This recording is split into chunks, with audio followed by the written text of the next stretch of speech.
and welcome back to Quest Markers. On this show, we talk about games and the stories they tell, with a different game being featured every month. My name is Marina, my pronouns are she, her, and today we're talking about a classic Pokémon Gold and Silver. I played Silver endlessly as a kid. I loved it so much, so I'm really, really excited to go back down memory lane today. And today we have Jack Alex Roberts on the show. He played Gold, I played Silver. We're covering both games today. Hope you enjoy the episode, and let's get into it. Hi, Jack. How are you doing? Hello. I'm all good. I'm very happy and excited to be here. I am so excited that you're here. I am really excited to talk about Pokemon.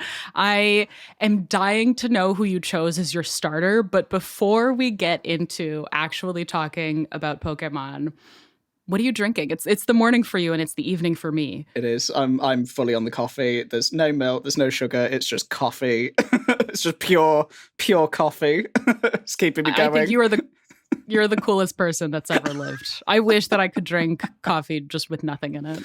I think because I watched a lot of like Twin Peaks when I was at uni, and I thought, you know what, this is the vibe that I want to carry through life. Yes. Just coffee, pump it into my veins. Yes. That's incredible. I mean, I told you this before we started recording, but I am also drinking coffee, except it's the morning your time and it's the evening my time. So this is actually quite illegal what I'm doing. Dangerous mix. I'm not getting any I'm not getting any sleep at all. I also have water as well so that I don't clear my throat 100,000 times. Although, I probably will do that anyway. But before we get into it, would you like to please introduce yourself? Yeah, no problem. Hi, I'm Jack. My pronouns are he, him, and I am still feels weird to say I'm a games journalist. I'm a guides writer, and yeah. So cool. Congratulations again on the new job. Thank you. So excited for you. And I saw on Twitter that you're currently covering, or rather playing, the demo for Lies of P. Yes, I've just been playing that, and I've just been writing a load of guides for it. It's so good. It's such a good game so far, anyway. It looks really good. I just think that they've really nailed the aesthetic really well. And then because I always worry with going into sort of Soulsborne games, sometimes I'm like, is it going to kind of hit the same marks as like the actual Soulsborne series? But this is it's really impressing me so far. Damn. Noted. I'm gonna have to check that out. I saw a little bit of a clip during Summer Game Fest. So I'm gonna have to. I think the demo's out for everyone now, so I might actually download that. Honestly, it's really worth it. It gives you a great idea of like kind of the different classes that you can do, and then all these sort of early mechanics that you're probably going to see at the start of the game. But it's so well done. It's so well done. Noted. What are some of your favorite games or favorite game series?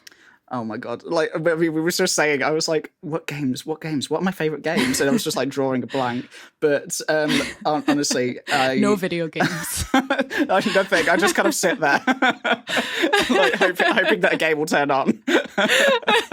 But for me, I think if I was to like pick up a game right now, it'd be Bloodborne. You know, I could just go through that with my eyes closed at this point. And it's one of those, it's really weird to say, but it's become like a comfort game, even though it's like one of the most horrific games that you can play. But it's one of those where it's like, I've played it that much that I can just go through the game and just know where I'm going, where this dog's going to jump out at me, and I can do all these different builds and stuff. But then at the same time, you know, I'll be like, yeah, I'll play Bloodborne, and then I'll spend like hours on Dead by Daylight. Gradually not working through the backlog because of Dead by Daylight. No, I get it. Like, that's how I am with Final Fantasy XIV, where it's like, yeah, I can go finish whatever I'm playing right now, or I can go level things in FF14. Yeah, it's not even playing main story. It's like, yeah, I can just like go do things. Do you know what? I nearly got started with FF14, and I was so ready, and I just kind of like made my character. I was just starting out, and then Elden Ring came out. Oh, okay. Yeah, so I did not make it that far. Yeah. Yep. If you're a fan of Souls games, I totally get it. That was like, I thought, oh my God, I was like, I'm so excited, but then it ended up just being the worst time to get into Final Fantasy XIV.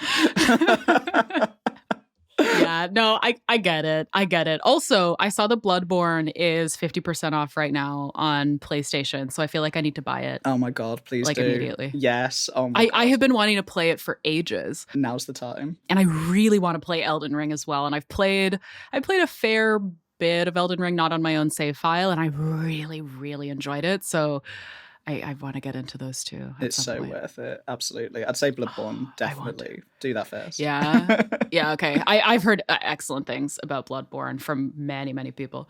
But what are you currently playing besides Lies of P? Oh, it's all Tears of the Kingdom at the minute. It's nice. all Tears of the Kingdom. I've oh God, I think I've got like 70 hours into Tears of the Kingdom now, or something ridiculous like that. Whoa. Yeah, and it's insane because I'm playing it for work as well. So I'm playing it for fun and for work as well, and it's all fun and it's all work, and I love it. And I've been playing it with my dad as well. I play a lot of video games with my dad. Oh, that's so awesome. And he's loving it as well. Maybe we'll talk more about it after we both finish the narrative, because I have no sense whether I'm close to finishing or not. I know. Like, no idea. And I don't want to spoil anything for you either. But okay. But we're not here to talk about Zelda. We are here to talk about Pokemon. And I'm so excited. I'm so excited. I played Silver so many times as a kid. That game holds a really, really special place in my heart. I remember it really well. I know you played Gold. I did. And before we get into anything, like before we talk about narrative, before we talk about music, before we talk about anything, who was your starter Pokemon? All the way. I always go for the water starters. For the most part, I always go for the water starters. So I went for Totodile. Yeah. Let's go. Oh my God, were you the same? Oh, absolutely. Yes. I love Totodile. Totodile's such a cute little dude. Isn't he? I mean, I think, Chikorita gets a lot of hate, but I think that they really kind of hit it out the park with these starters. And then I agree. But Totodile he's just insane. He's like he's the original Fuecoco, for that level of kind of cute but dumb. I love him. Cute and chaotic. Yes. I was like, yes, I need you. I need you, little chomper. And when I saw what he grew into, I was like, oh, he's epic. He's just great. He goes from insane to this cool kind of caveman crocodile, and then you've just got Feraligatr. I love him. Feraligator's legendary. Right. Just so cool. Feraligator's so cool. And I always wondered, Feraligator at the end is spelled without an ER, just R. I love that. TR instead of TER. And I always wondered whether it was because they just couldn't fit Feraligator. I'm convinced that's it. Because I remember reading it as a kid and I was like, Feraligator. Yeah, exactly. I was like, oh, this is cool. And then I think maybe from then on out, I really enjoyed when things were spelt weird. And honestly, it might have just been the Feraligator spelling. That's it. It started a trend. It started it. Exactly.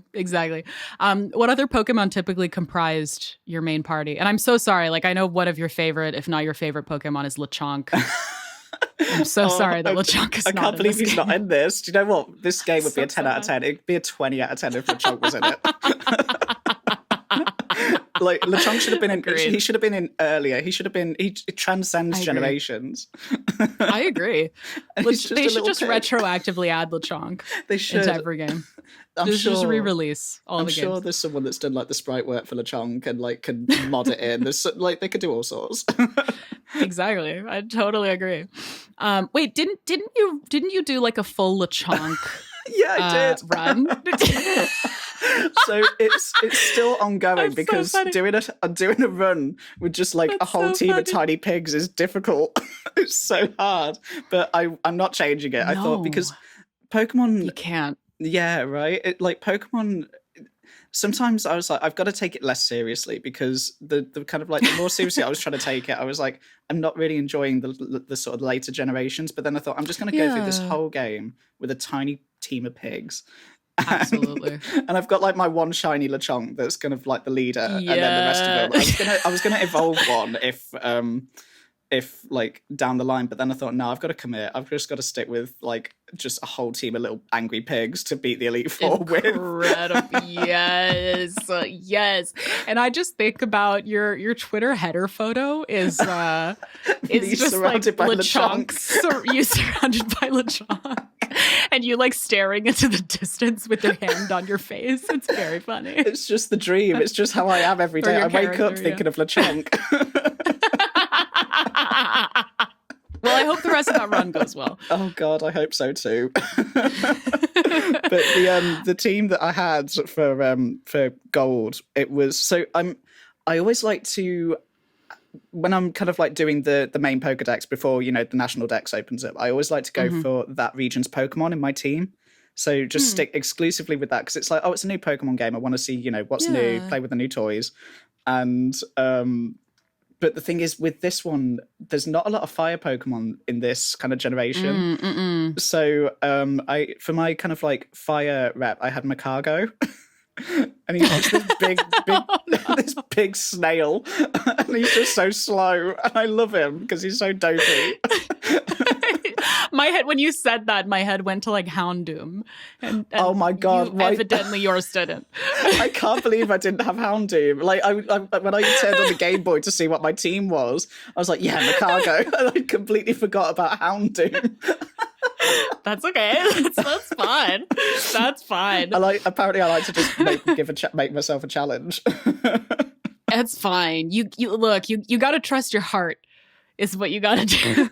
My team's insane. Like looking back at it now, it's like, so I had, when I was a kid as well, my favorite Pokemon for years up until like probably until Gen 3 came out was Sneasel. So I was like, I need to have Sneasel in my team. Sneasel! No idea why. I was just like, I love him. I just thought he looked cool. I thought he looked great. I thought he looked edgy. And I was like, very Sneasel edgy. there.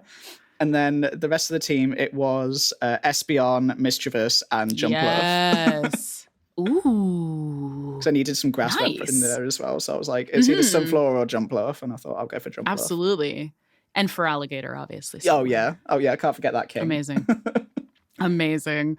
I had a wildly different main party, just in general, and I would just like swap them in. First of all, I was convinced that Absol was in this game. Absol is not in Silver. No. I don't know where I got that. I have absolutely no idea. Like, I think my brain just short circuited. But we'll work him in there. If I can have LeChonk, you can have Absol. Exactly. I'll have Absol in there. I don't know.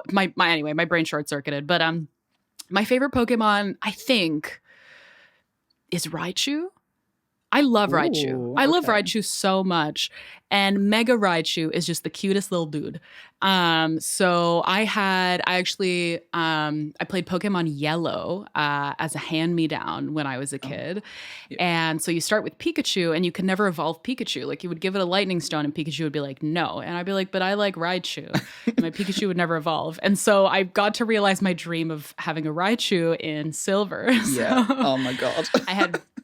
I had Raichu, I had Feraligatr, I liked Espeon and Umbreon, and so I never knew, like, what do I evolve my Eevee into? So I've played runs with both.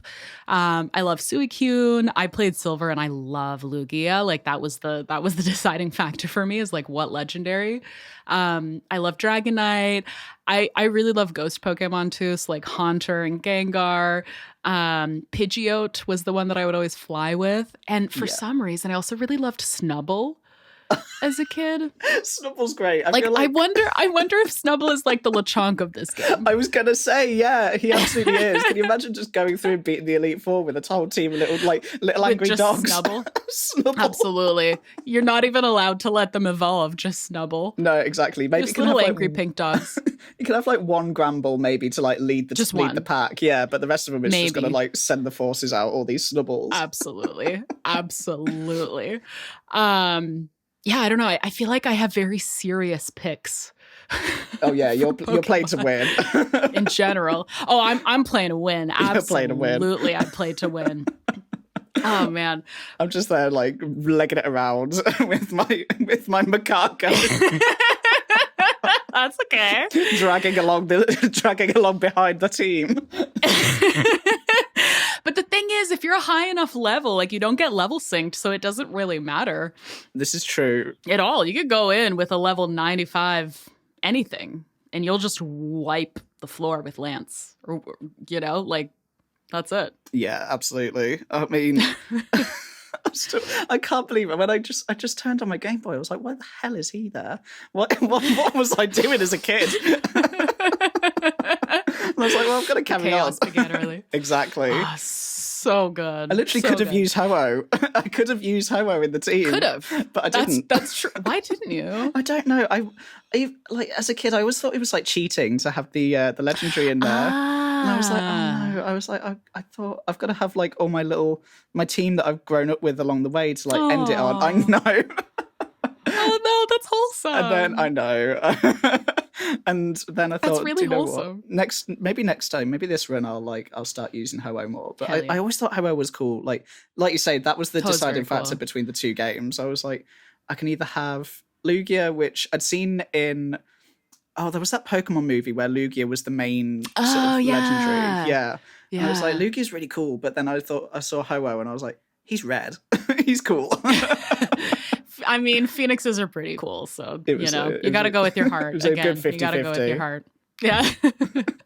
But no, I think that's a really good segue into what I was going to talk about next, because I feel like for that era, and I haven't played too many Pokemon games after kind of this generation of Pokemon. I did play Stadium, but like not very narrative heavy. Coliseum was quite narrative heavy, but I feel like for Gen 1 and 2, there wasn't like a really deep narrative. And I think a lot of the narrative just focused on whatever you wanted the story to be, and like trading with friends and putting your team together and you kind of deciding what the story was. But one thing that I did want to talk about, and maybe I can take a step back, like I feel like the entire narrative of Gold and Silver is very similar to kind of the first gen games. Is, there's one kind of thread of like helping out Professor Oak with, hey, this is a new region, help me figure out what filling the entire Pokedex looks like. And then separately, Professor Elm at the very beginning encouraging you to kind of go and become the most powerful Pokemon master that you can be. But again, I feel like you kind of tell your own narrative because you're deciding what Pokemon you're having in your party. Obviously, as you go from kind of city to city, you for a lot of the gym leaders, they're just like not at their gym, and so you have to like go do these side quests to like get them back to their gym, which is like what are you doing? What are you being paid for? Like, what are you being paid for? Are you being paid? No one knows like what's going on. I made all this effort to come to the gym. I'm paying for it. Exactly. Like, come on. Like, what's going on? Yeah. What? Why aren't you there? Why do I need to go do a side quest? I know. Please, I'm begging you. I've walked all this way. I'm knackered. Exactly. What's going on? I don't have a bicycle yet. You can't just do that. But I feel like a big thread in those games was just like putting your party together, friendship between all of your Pokemon, raising your Pokemon. And then like one narrative thread that stood out to me that was retroactively in Heart Gold and Soul Silver was put in as a detail is kind of the like sub story of your rival, which apparently your rival in this game is Giovanni's son, who's the former leader of Team Rocket. I only found that recently. Yeah, and a really small conversation was added between Giovanni and your rival. In Heart Gold and Soul Silver, but the story goes that like Giovanni kind of went into hiding 3 years ago, abandoned his son, and your rival like first like shoves you when you first meet him, calls you a wimp, steals one of Professor Elm's Pokemon at the beginning. You're like, who? Piece of work. Like, yeah, you're bully. Like, what? Like, who is this? And the whole thread is like, they only care about strength. Like, they're super rude. I think there's like a line of dialogue where they say they want to quote unquote wipe out the weak. And I think that was taken out. Oh my God. In Gold and Soul Silver. Yeah. Which It's is like so dark. very intense. It's really unexpectedly So dark, isn't it?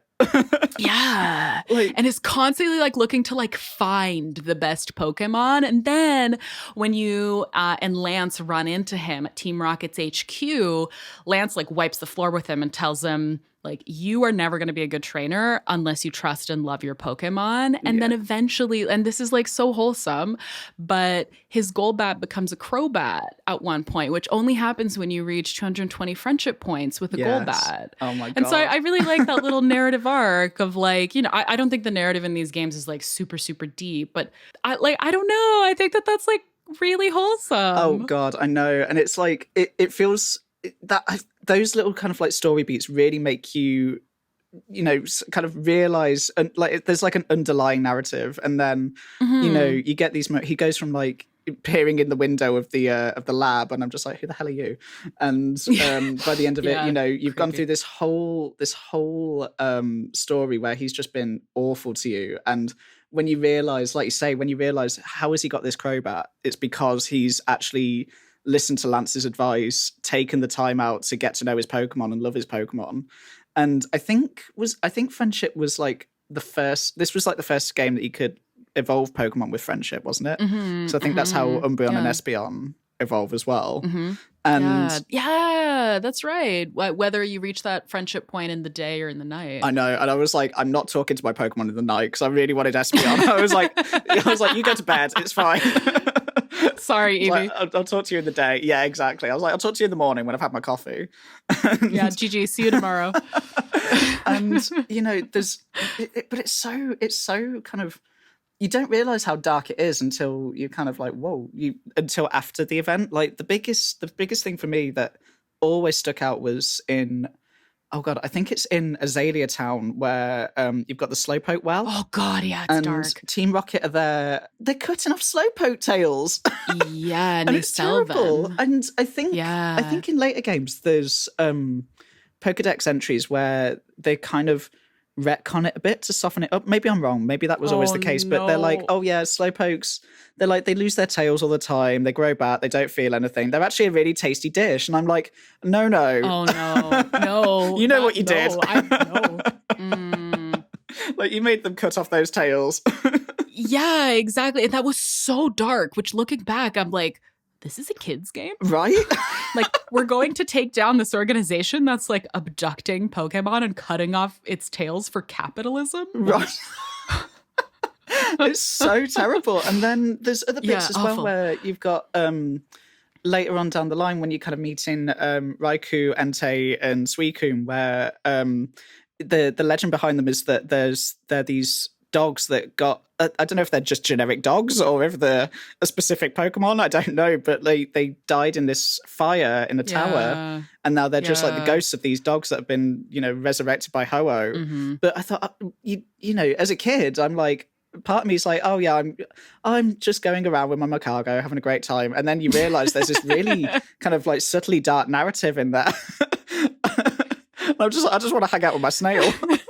Yeah, exactly. Look, like I'm just here to get the gym badges because someone told me to, you know. But also, I think there's a sub-story with Suicune where there's one trainer who's looking to catch it and is unable to see it or is unable to approach it, and you end up being able to approach Suicune, and then afterwards they're like, huh? How are you able to do this? And again, I think it's that friendship thread of like being gentle, being caring about the like party of Pokemon that you travel with that ultimately, you know, like other Pokemon can sense. And I think that as much as, yeah, absolutely, there's very dark themes, there's also these like really light, wholesome themes that are present as well, I think.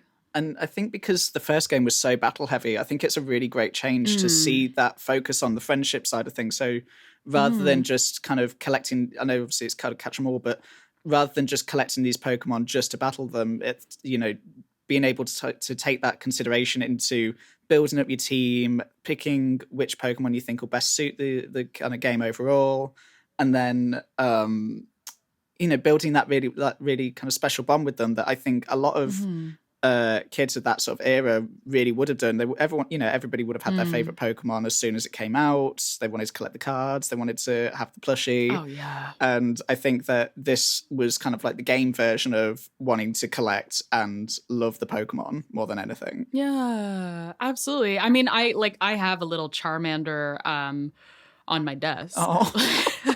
I still have. He looks very guilty. I'll send you a photo. No. What's he been up to? No one knows. I don't even think Charmander knows. But no, I totally agree. And there's like, as I mentioned earlier, there's like little side quests where you get the gym leaders to go back to the gyms. And there's also this, like, I think the bigger narrative is you just getting stronger with your team of Pokemon and eventually getting to the Elite Four. And then like going back to going back to Kanto was really cool. It's so I can't believe that they did that. They were insane for doing that. I could not believe it. I was like, "What? Pardon? We're going back? Sick. Let's go." Because there was always a bit where, as you kind of get toward the top of the map, and you when you get the red Gyarados, the shiny Gyarados. Oh my God, yeah, the first shiny ever. Exactly, and it's such a big narrative moment. And I remember playing it as a kid and thinking, wow, this is epic. It's these little pixels on the screen, but at the time I was like, this is epic. This is the best game ever. And then I remember seeing kind of like the rest of the map afterwards, and I thought, oh, we're getting close to the end now. And it really kind of brought it home. I was like, oh, the adventure's nearly over, but I've had a great time. And then it's like, no, there's more. Just you wait, hold your horses. Just you wait, you're halfway there. I know. And I was like, which is really cool. Hyperventilating as a kid. Really cool. Exactly. I was like, oh, this is already better than yellow. Like, yes. I get to have this map, and I get to evolve Pikachu. This is the best game. You can't. You're not letting that Pikachu go, are you? No, I want to Raichu really badly. Oh man, do you have a favorite character? Maybe a favorite gym leader, a favorite Elite Four member? Do you know what? As a kid, or anyone else? I really used to like Bugsy. I thought Bugsy was really cool. I don't know why. It's such a random gym leader to really like, but I just really liked. I really liked the bug Pokemon when I was a kid as well, and I think he's in the town with the Slowpoke well. So I think it all really kind of stuck with me. And then as you're moving out of Azalea Town and you're getting into like the big city. You've got Whitney later on, and I've never gone from loving a character so much to hating a character so much. I was just having a wholesome time. I've just saved some Slowpokes, and now I've got to deal with this. And you know what I'm talking about. You know exactly what I'm talking about. Yeah. I think what's really frustrating about Whitney too is not only like I don't know. I didn't particularly like Whitney either, but I think what's really frustrating about Whitney is that she specializes in normal type Pokemon, and you're like, I should be able to beat you. Yeah. And yet, what is this? It's just that one damn cow. It's the one Miltank where you're like, I can't. I remember as a what kid, is happening? I'd be playing it in bed, and I'd be like, it was the first time I'd been playing a game. I was like, I've got to turn the game off. I can't. Oh no. Just like I've got to go to sleep. Quit. Yeah, this is it. This is what induced the first rage quit. I was like, I've got to turn the game off. First rage quit. Oh my God.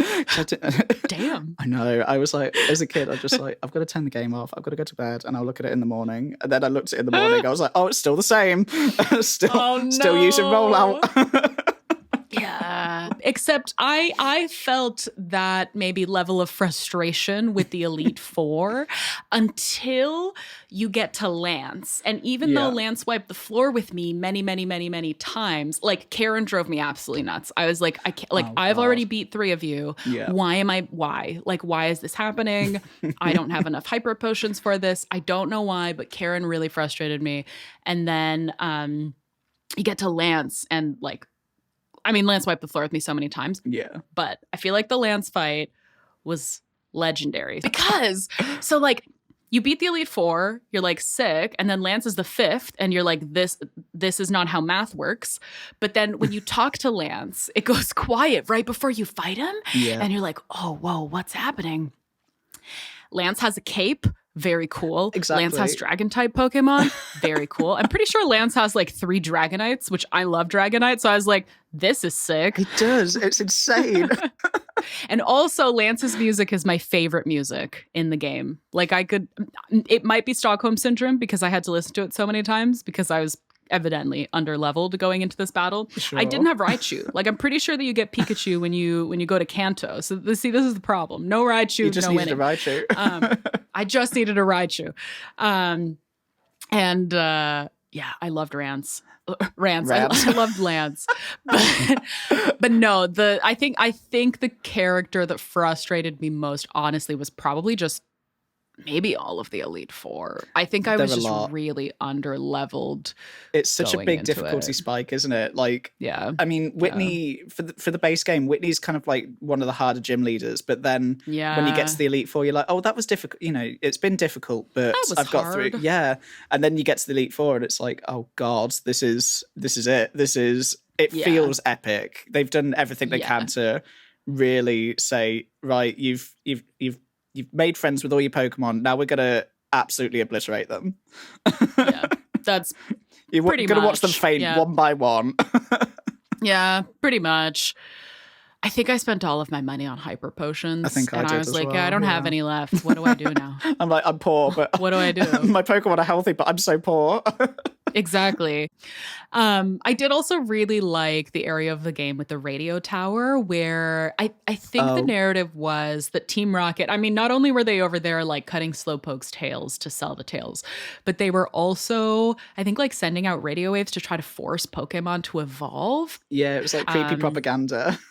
Yeah, just weird. I think that was the story. And as much as I wanted my Pikachu in yellow to evolve, like, look, if Pikachu doesn't want the lightning stone, Pikachu doesn't want the lightning stone, you know? Like, you got to respect your Pokemon at the end of the day. But just like now as an adult looking back, I'm like, that's why. It's weird. I don't like it. Early Pokemon games had dark themes, but I found that just strange thinking about it now. I was like, what?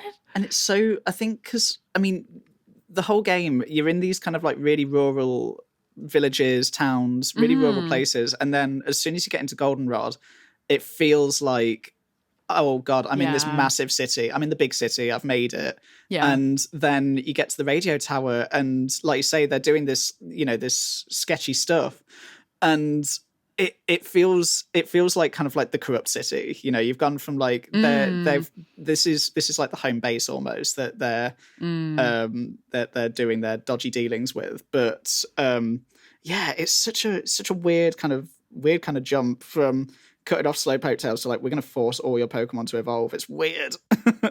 Yeah, agreed. But also, I do suppose you start the game with your rival being like, you're a wimp. So I feel like the seed is planted early of like, you're a wimp and I want to quote unquote wipe out the weak. So it's like the game starts on a little bit of an aggressive note, I think, to prime the player. No mercy. Oh my God. No, clearly no mercy. Again, I think they took that line of dialogue out, but brutal. Yeah. Didn't Professor Elm think that we were the one that stole the Pokemon? I think so. That rings a bell. He's a bit wary, isn't he? And then he's like, oh, you know, this redhead kid broke in, swiped it and legged it off. Yeah. And just so happened to take the Pokemon type that would be strong against your Pokemon type, which was always really frustrating. And yet they've stopped doing that now, haven't they? They go like the rivals now, you know, they're so nice. And that's fine, you know, I like having a bit of friendly competition, but at the same time I'm just like I want an enemy. I want an arch enemy who's going to try. Absolutely. I want to feel something. Right? Like the worst one for me was in Ruby and Sapphire when you're on some random, I can't even remember the route. But you're going along and your rival has, for me, because I went with, I stuck with the water starter, so I had like Mudkip and Marshtomp. And Mudkip is so cute. It's so great. But obviously it means that they went for Trico and Grovyle, which is even stronger against Mudkip because it's the dual typing. Oh, yeah. So it's a nightmare. No. And I feel like that was the tipping point. I was like, oh God, they've realized that you can't just have have them pick the strongest Pokemon. I mean, I could have switched, but I just want to beat everyone with Mudkip. Absolutely. I have a meme of a pink Mudkip drinking a coffee, and it's my favorite thing in the world. That's just like, I'll send it to you. If you were to like sum up, that's like the one. How would you describe me? It's just this pink Mudkip drinking coffee. That's me as well. Just the pink Mudkip drinking coffee. And the Mudkip looks extremely happy as well. I bet. I would be. Yeah, just very pleased with life. Yeah, me too. I'm like, yeah, if I could get free iced coffee, I'd also be very I'll take that. Did you have a favorite town or a favorite city? I think it was Goldenrod. I was thinking about this, and it feels like, for me, even though it's pretty sparse when you look at it, you look back at it now, every house is in its little set area. But when you go from all the little towns and the villages in this rural area, and you finally make it to that kind of big city, it felt like that was the first sort of epic moment for me. Like, it felt like the world really opened up for me at that point. And then obviously, as you're moving on, you start to get the more back into like the more rural and the kind of like traditional mythological side of things. But that kind of moment when you first get into Goldenrod and you have to almost save the city and liberate the radio tower, that was, and I think isn't there a tram system or something like that, or a train in there? I think so, yeah. And it felt like, I was like, I'm going to be able to use that train later. I was like, I'm going to be able to travel around on the train. Yeah. And, in real life, I can't stand, I'm like commuting on the train a lot. I'm like, oh God. As a kid, I was like, I can't wait to get on the train. I'm like, I can't wait to get off this train now. And, but like at the time, Goldenrod was the one for me. I think that makes sense looking back, because it is the first like really big city that you go into. You start off in a really small town in both Gen 1 and Gen 2. I think that makes a ton of sense. I feel like I have a weird answer to the question. Ooh, okay. I really like Lavender Town. Oh, from Kanto. Yeah, you get there and it's really just creepy. And you're like, what is going on here? The music changes. It's eerie. That music's cursed anyway, isn't there? There's like it is curse 1,000%. It's so cursed. It is so cursed. Isn't there like maybe it's like a creepypasta or something? I don't know, where it's like that music was sending people insane or something like that. I can't remember, because they like tweaked it. Really? Something like, I might be wrong. Maybe I'm doing Pokemon a great disservice, but don't sue me, Nintendo, please. But like, I swear there was something about the music that was like really unnerving for people, that it was making them ill or something like that. Oh no. I mean, it is very, very, very creepy. It is. Extremely creepy music. But I don't know, I really like Lavender Town. Because you get there and you're like, ooh, what are we going to see here? Yeah. And I think oh, no, go ahead. Oh, no, sorry. Oh, no, I was going to say, like, the stuff with, like, the Cubone ghost and things like that in the first game. It's so upsetting. So sad. It's so sad. I just want to protect you. I know. It's okay, Cubone. It'll be fine. But I really like pieces of lore like that, because it's like you can tell that so much detail was put into it. And I think with like being a Pokemon card collector when I was a kid, like I loved being like, what's the background of every Pokemon? And anytime I would catch a Pokemon, I'd be like, what's the background and why? And like, as you mentioned, the red Gyarados, it's like, why is the Gyarados red? But in Lavender Town, there's the Soul House, which was built to like hold graves from the Pokemon Tower, which was like, I don't know, there was just something like really creepy and really haunting about Lavender Town that I really liked. Oh yeah, absolutely. I don't know what that says about me as a person, but I really appreciate mystery. Like anything like that, it's like anytime that you get a creepy setting in a video game, it's like, ooh, what's the history behind this? And I feel like there's just rich lore and rich history in general with like any place that's like super creepy. And it's such a stark contrast. Yeah, exactly. Because you go through with this really happy music, and again, you're going on this epic journey, and then it's one of those moments, I think, because you come out of the cave and it's suddenly you're in this really you emerge from the cave after this, from the darkness, and then you get and you think, oh, okay, I'm back on the road, and then everything slows down again because you're in this one creepy town, and like you say, it's really unnerving, and you want to figure out why is it like this. And obviously you need a creepy place in a Pokemon game because the game is dark anyway. So exactly. Yeah, it's weird because it's like we've already done the creepy thing in this game. We've already like defeated Team Rocket. We've like thwarted their plan with the Slowpokes. We've thwarted their plan with the weird radio waves. We've beaten the Elite Four. We're like, okay, what else are we going to see? And then you get to Lavender Town. You're like, oh, cool. Glad to see that it's still as creepy as it was in the last game. GG. Nothing changes. And if anything, like, the sprite works a little bit better, so it's even creepier. Exactly. That's it. Just anyway, again, don't know what that says about me as a person, but generally I feel like in any game when you get to a really creepy setting, you're like, oh man, there's gonna be rich lore. I want to know what's going on here. Yeah, so. Definitely. Not my favorite music. I think the music is really creepy, but lore, I live for the lore. So. I know exactly what you mean. Like after a while, I'm like, when you kind of like go into it and the music starts playing, I'm like, oh, this is weird. This is cool. And then after a while, after you've heard that like do do do do, after so many times, I'm like, okay, I need to get out of here. You know exactly what I'm talking about. Yeah. I love it. But I think what was so special, and I am curious to get your thoughts about this, but what was so special about Pokemon Silver for me was that you kind of tell, ultimately at the end of the day, your own story. Because you decide, what Pokemon am I going to have in my party? How am I going to grow them? Am I going to evolve them? Am I not going to evolve them? What am I going to choose for my Eevee, right? Like, I don't know. I feel like at the end of the day, it really is just such a personal story of, and I think this was the first game where you could have eggs as well.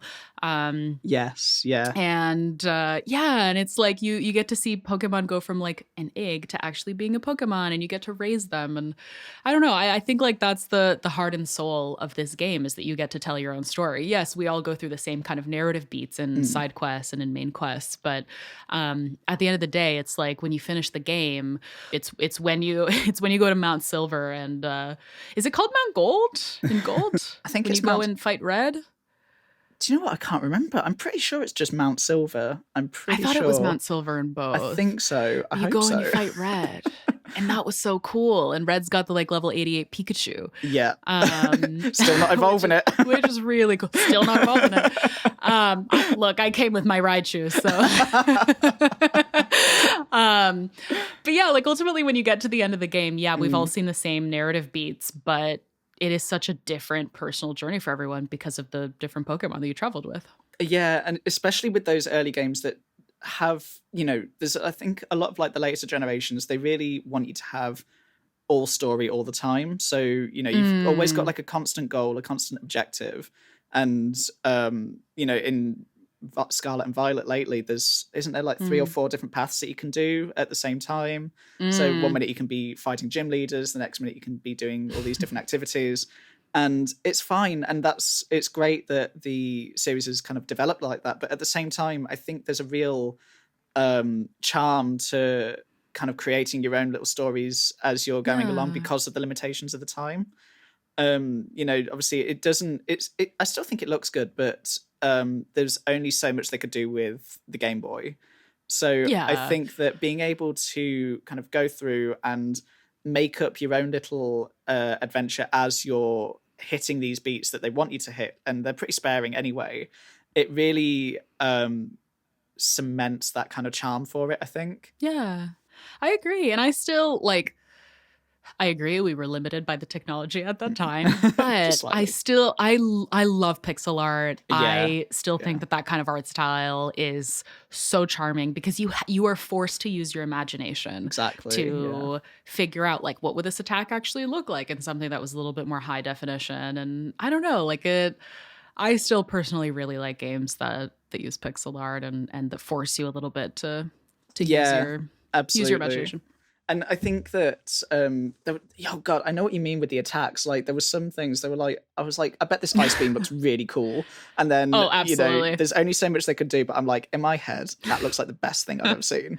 That's like the most epic attack. That hyper beam was insane. Oh yeah. It's like it's that epic that the Pokemon has to take a break the next round. Exactly. That's insane. And I just love that they thought of that. Like this is like they've wound up. Do you have to charge? Oh no, that's solar beam where you have to charge it, isn't it? Solar beam. Yeah. But like it's that kind of thing. It's like with the Gyarados thing. It may not be like the best Pokemon, but it just looks epic and it feels epic when you see it. And so cool. And when you see like a hyper beam and you hear that something's called hyper beam and it's that powerful that the Pokemon has to like have a break, and you can get like that's your opportunity to attack if you've survived that hyper beam. Yup. And the sound effect was so cool. Like I can hear the sound effect in my brain right now for hyper beam. The sound's so good. It's so good. It sounds so good. Yeah. So good. But we're actually hitting time. Oh my god. I could keep talking about Pokemon Silver forever.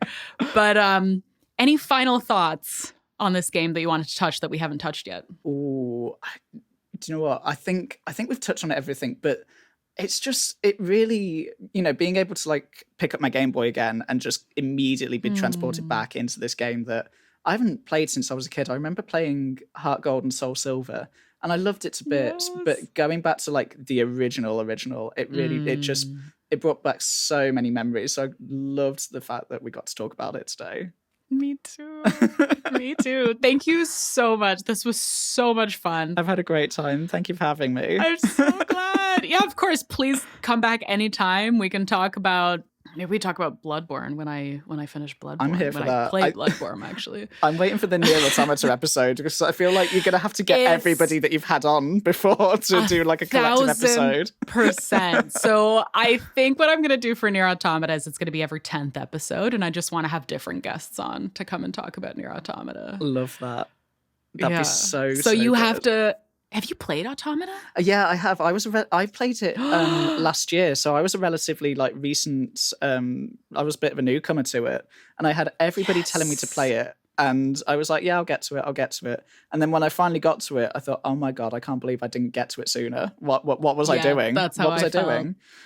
That is how I felt. It was one of those like play it in the evenings for like 9 days straight. Yeah. And that's all I did. I was like, nobody talked to me until I finished this game. God. And honestly, it ruined me. It had me gripped. It was like when I watched Evangelion for the first time, I was like, oh, I'll love this. And then afterwards, I was having like I was like, what does it mean? What does it all mean? Nothing.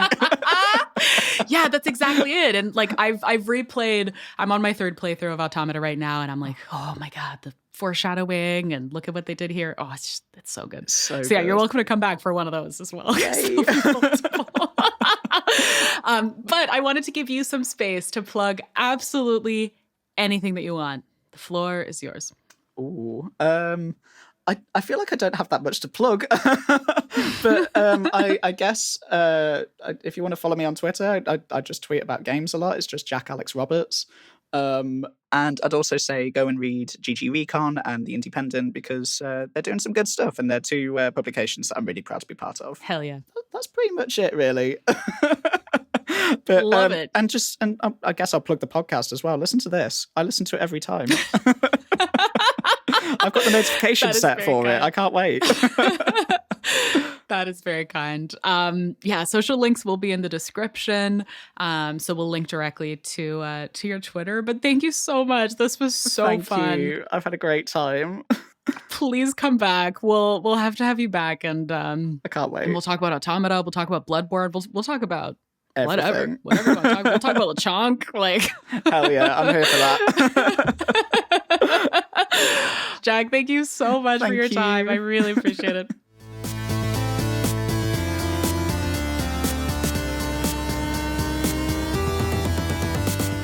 Thank you so much for joining us. This was such a fun episode to record. Again, our social links can be found in the description. And if you're on YouTube, let us know what you thought in the comment section. I would personally love to hear your thoughts on what starter you chose. That is the most important question. And that's it for now. Thanks, everyone. Bye.